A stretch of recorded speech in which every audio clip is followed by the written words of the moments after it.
Hey guys, welcome back. It's been a little while. Sorry I was gone for a while. I was not expecting that. We were selling at gym shows, traveling, and it took a bit longer than I thought to get through the entire circuit. But here we are again. I really missed you. I'm glad to be back. I don't want to take up any more of your time. We're going to jump right into the video. So here's one thing that I was thinking about while we were traveling. I was really realizing how little I actually need to just live and be happy and totally satisfied. I've also found that saving money is so much more fun than spending money. One thing I found, the more I've owned, the less I need and the less I want in my life. And the things that I do want, none of them are material things. And I'm going to show you some pictures of estate sales in this video also because I think it's very interesting to learn from other people. And I find estate sales and garage sales also are really interesting because you're able to see what someone has collected, what they've spent their time and money on, and it can give you a more clear vision of what you want in your household or what you don't want, how you want to spend your money versus how you don't. So instead of just showing pictures of our own home, I want to show you pictures of these estate sales because I feel like you can learn so much from other people. And I love saving money whenever possible because it's like a, if you make it like a game, it becomes fun. It's like an art form. Okay, let's get into it. These are 25 things I'm not buying in 2025. Number one, impulse buys. That's something that can really mess you up. Like, it's very easy if you are walking through a store and you suddenly see something that's like, ooh, it's in the color you like, or it's a thing that you didn't even know you needed or wanted. And you're like, oh, wow, that's a nice mug, or that's a nice cup. I could use that. It's a functional item. And all of a sudden, before you know it, you have a whole bunch of little things that you have picked up that you didn't actually mean to. They were never on any kind of shopping list. And you just end up with more stuff in your house than you want. And imagine year after year after year of impulse buying. You could end up with a whole garage full of stuff and a whole house full of stuff. Your closet could be filled with stuff.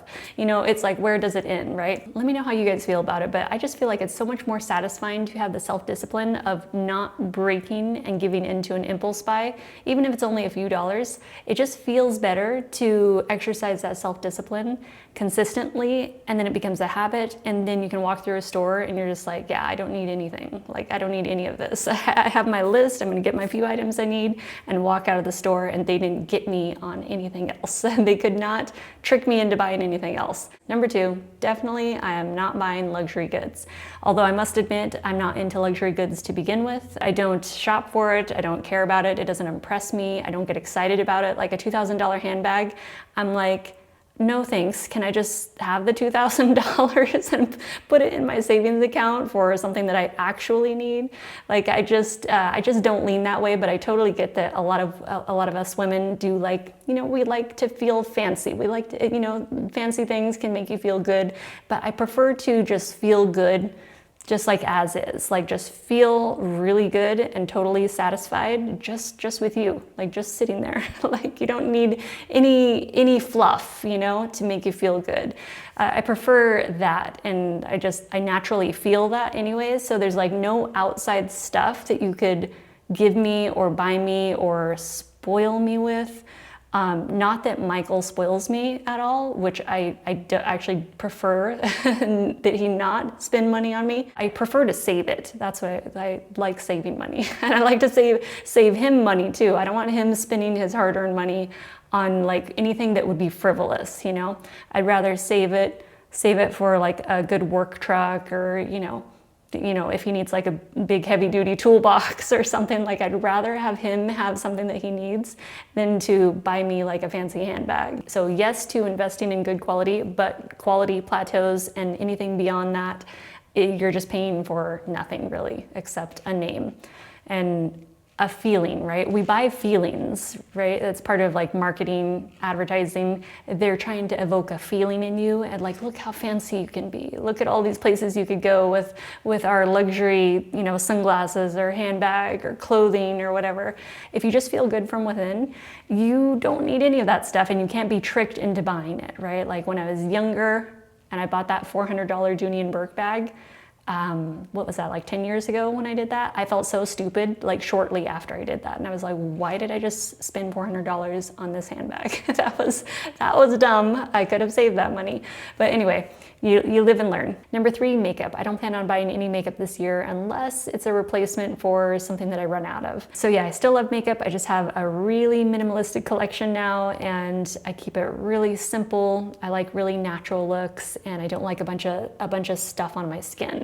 Like I never liked that. I never liked foundation all over my skin, even back then when I was buying a lot of makeup. I focus more on skincare and just letting my skin breathe. I'll always like doing a little bit of makeup. I just like a natural look. So I like to keep my products really simple, where I don't have to buy too much, and it's very fast to do. I don't have to spend a lot of time on it. Number 4, nail polish. Same as makeup. I don't buy nail polish anymore. I don't go shopping for it. Well, I do replace what I have. I have a few favorites that tend to be like French manicure type colors, like very light, feminine. I like that look, and so I don't go buying a bunch of wild colors or glitters or stuff that I used to years ago. I have just a few nail polishes and the top coat and base coat, and that's it. Oh, that's something else I should mention, is I don't go out and pay for having my nails done. I just do them at home and paint them myself. That's another way that I love saving money, is by not paying to have my nails done. I've only ever had my nails done once in my life, and it was an awful experience because it ruined my actual nails. And so it took me forever to grow my nails back out after that. Oof. Anyway, so yeah, I prefer my own natural nails. Number 5, I will not be buying perfumes, fragrances, body mist, body sprays, any of that stuff. I don't want to spend money on it. And I don't know what happened, but something flipped in me where I didn't like having scents around, like artificial scented stuff around me. That was years ago though. So it's been years since I've purchased like any kind of perfume or fragrance or anything. So yeah, nothing new there, still the same, still not buying it. Number 6, I'm not buying any hair tools or hair accessories this year. And my main hot tool is my social flat iron that I've had for 12 years and it's still going strong. So I don't have any use to like buy another hair tool. Like that can make waves, it can straighten, it can curl, it does it all. So yeah, I will not be spending any money on any type of hot tool, hair tool, or hair accessories. Number 7, home decor. The less home decor, the happier I feel, because there's less stuff that I have to clean around and move and dust. Anything that's just ornamental or, you know, it's just not functional, it's just strictly for decoration purposes, it just sits there. That is for my minerals. Like Michael and I have our mineral cases, and those are our decorative items, you know, our non-functional, like just for looks kind of thing, because we both are totally into our mineral and crystal collections and meteorites. But as far as like household goods go, like household decor, man-made stuff, I don't put as high of a value on compared to like earth, like what the earth actually created, you know, the crystal specimens. Like that stuff's way more exciting to me compared to like going to Ross or, you know, TJ Maxx, Home Goods, like that, like buying decor like that, you know. There's this one item that always comes to mind when I think of useless home decor, and please don't be mad at me if you have this on your dining room table or something, but I picture like a big bowl full of just ornamental balls in there. Have you seen that? I just cannot. I cannot have stuff like that in my house because it'll just stress me out just looking at too much stuff. Like I'm way more into like the mineral specimens, meteorites, stuff that's like really cool from the earth, you know, earth or space. Number 8, rugs. A while back, Michael and I just decided that we didn't want to have rugs anymore. We had a couple, like one in the dining room, one in the living room, and we just decided, you know what, let's try not having rugs. And then we were able to keep up with the floors, like the steaming them regularly. I have a steamer that I love using, and so I can steam like way easier instead of having to like roll up the rugs all the time. Number 9, pillows. I don't plan on spending any money on any pillows, not throw pillows, not bed pillows, no accessorizing pillows, nothing. I haven't bought pillows for years. Like a lot of this stuff is just like continuing on. It's like not new this year. It's like things I've already been doing for years now, but I'm just sharing it again because I just want to hang out with you guys and update you like, yeah, nothing's changed. Still doing the same thing, not buying stuff, and it's lovely. I really enjoy having less after, you know, like I said, the more that I've owned, the more I realize the less I need. Number 10, candles. No candles that are artificially scented, no air fresheners, no sprays, Febreze type stuff. I don't have allergies, but I feel like if I smell that stuff for too long, that I'm going to develop allergies. So yeah, I'm pretty careful to keep any artificially scented products out of the house, including like our detergent. We don't use scented detergent, we only use unscented. So yeah, I try to go unscented everywhere, like with everything. Number 11, I'm not buying any type of glassware. So no stemware, shot glasses, no candy dishes, no bowls, like glass bowls or glass plates. No type of glass, including, did I mention vases or any little like glass vases or vials for propagating plants or anything? I hardly do any propagating anymore anyway, but yeah, just in general, no glassware, no vases. It's just something that I consistently notice at garage sales or estate sales. It's always left over, nobody wants it. Basically, as soon as you walk out of a store, like a retail store, you pay for a glass item of some kind, you walk out of the store, it's instantly worth nothing, which doesn't matter if you're keeping it forever, right? Like if you love it, that's different, right? But I'm always like thinking if I decide I want to flip it or something, or if I need to sell it, it's not gonna retain any value, you know what I mean?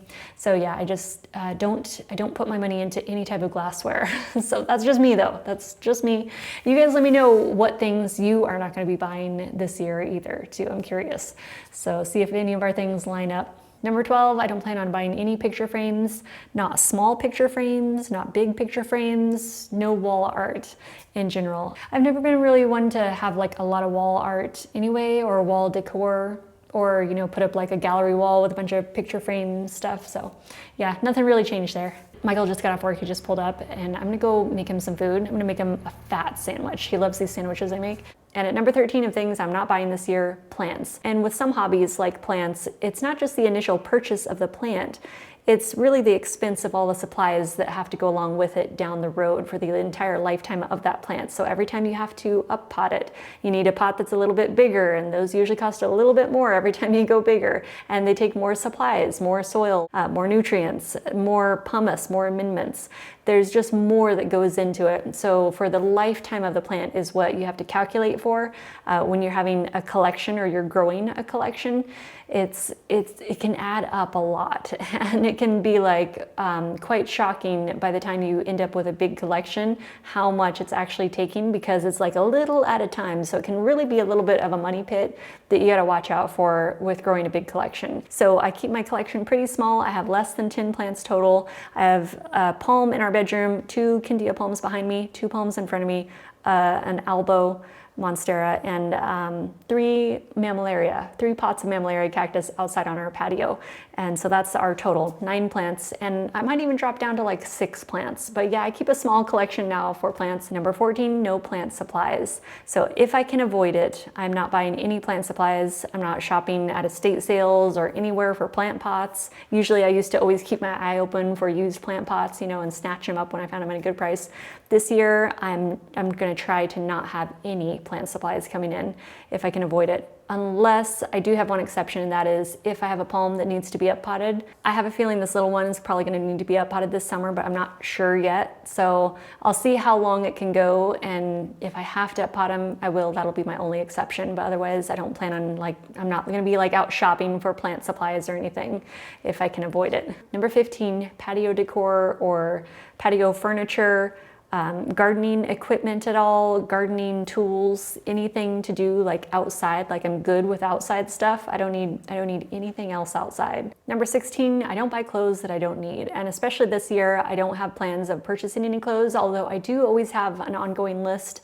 If I think I'm gonna need something for a certain season, I have a section in the notes section of my phone, and I'll just make a note like, you know, winter boots, or, you know, if I need a new whatever, long sleeve shirt or something, I'll make a note there. If I know that I have something that's wearing out and I'm probably gonna need to replace it soon or in a few months, then I'll make an exception for those items. Really, per year, I only buy a few pieces of clothing. The main thing is I don't go out and look for clothes. I don't go looking or browsing for things to buy aimlessly.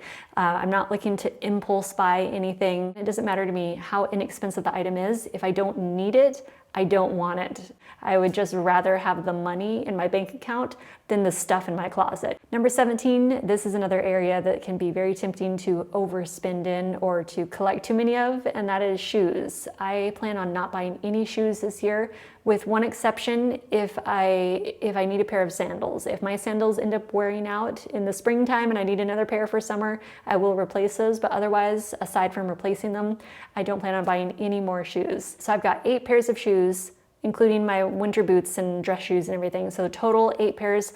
And I could actually drop down to like 6 pairs and that would be perfect. Like I don't need any more than 6 pairs of shoes. Number 18, I absolutely have no interest in purchasing handbags or purses or clutches, totes, fanny packs, like any sort of purse type item. I'm not going out and just aimlessly shopping for. I'm not going to thrift stores and looking for them. I have 2 that I love. I switch back and forth between those. So I have a Corker tote handbag that I love, and then I have a woven handbag that I bought in Thailand 12 years ago. And that is still like in perfect condition. When I do buy a handbag, I make sure it's something that is gonna be really versatile, that I can use all the time, and it can go with any outfit that I have in my closet pretty much. I'm just definitely not the type of girl that wants to have like a handbag for every outfit, Like I just find that would be like an absolute waste of my money. Number 19, baskets. I used to be very tempted with buying baskets. I love decorative baskets or baskets to put stuff in, big baskets. I have one big basket that's a nice one that we have in our room. Other than that, I'm not allowing myself to buy baskets. And also no like storage bins or baskets, no little storage boxes, decorative ornamental boxes, just in general storage bins and boxes and baskets. I don't have like that much to store away, so I really don't need to have like extra containers sitting around to store stuff in. Number 20, we don't plan on buying any furniture, and we don't even buy new furniture. I buy used furniture only, so even the stuff that I have in here right now, even though I bought it used, I'm still kind of looking at it like, I could sell that and that might be a good idea. In fact, I would like to open up this space a little bit more. So there's like 3 little pieces of furniture in here that I'm thinking of selling. Yeah, I think so. In fact, so we're not only going to not buy furniture this year, we're going to sell more furniture that's already in here. I think that'll be a good plan. Number 21, also along the same lines of household goods, no lamps are coming in this year. I don't need any lamps, no table lamps, no floor lamps. Number 22, kitchen utensils, kitchen gadgets, kitchen appliances. We have enough. Like we're like pretty good where I shouldn't need to buy anything for the kitchen for like the rest of my life. I feel like we're maxed out on the kitchen stuff. So I don't need any utensils, no more kitchen appliances, no more kitchen gadgets. Like in 10 years, I might need to replace my blender or something, my Vitamix, or maybe I'll need a juicer in a few years if mine breaks down or something. But other than that, like I'm not trying to collect any more kitchen gadgets. Number 23, something we're definitely not buying is coffee cups, mugs, sets of mugs, just anything to do with cups and mugs or glasses. I know mugs can be cute and very collectible, and it's very easy to, gift mugs because it's something that it seems like everyone uses, depending on how many people are in your family. With Michael and I, it's just us. So we don't really have a need for a lot of kitchen supplies, or dishes, cups and stuff. Like we don't need like big sets of stuff because it's just 2 of us. Number 24, along the same lines as beverage cups and mugs and things like that, thermoses, tumblers, Stanley Cups. You're not going to see me buying a Stanley Cup this year or any other year pretty much. I have a tumbler already, so that's been going strong. I've had it 7 years now, so probably won't need to buy a tumbler anytime soon, and I only allow myself 1. Number 25, DIY project supplies. So I don't step foot in like retail craft stores anymore, like craft supply stores or fabric stores. I don't go buy fabric for like home decor stuff. I'm not like making anything around the house or doing any kind of like home decor projects. So no furniture refinishing supplies, no paint, spray paint, no type of painting supplies at all. So that's just a handful of items that I plan on not purchasing in 2025, but really I'm thinking of probably just doing a no buy this year with some exceptions, written out ahead of time. But let me know how you guys are doing and what you're up to. Do you plan on like not purchasing certain things? Are there any areas of your home where you're like, I have enough of this type of item in my house, I don't want any more of it coming into the house, or I want to downsize this area, you know, maybe my closet or my kitchen stuff, you know, let me know what you guys are up to and we can share in the comments. I love you guys. Thank you so much for hanging out with me. And I look forward to making the next video very soon right after this. This year, I am back on track to doing my regular videos. Last year, as I mentioned, in the springtime, I had gotten us into a lot of gym shows and I wasn't sure how I was going to keep up with doing all of that I had scheduled and being able to do videos regularly because we were traveling a lot. So anyway, this year, back on track, making videos on our regular schedule. All right, love you guys. That's my refrigerator. Okay, I gotta get maintenance out to fix that. All right guys, thank you so much for hanging out with me. I love you and I will see you in the next video. Bye.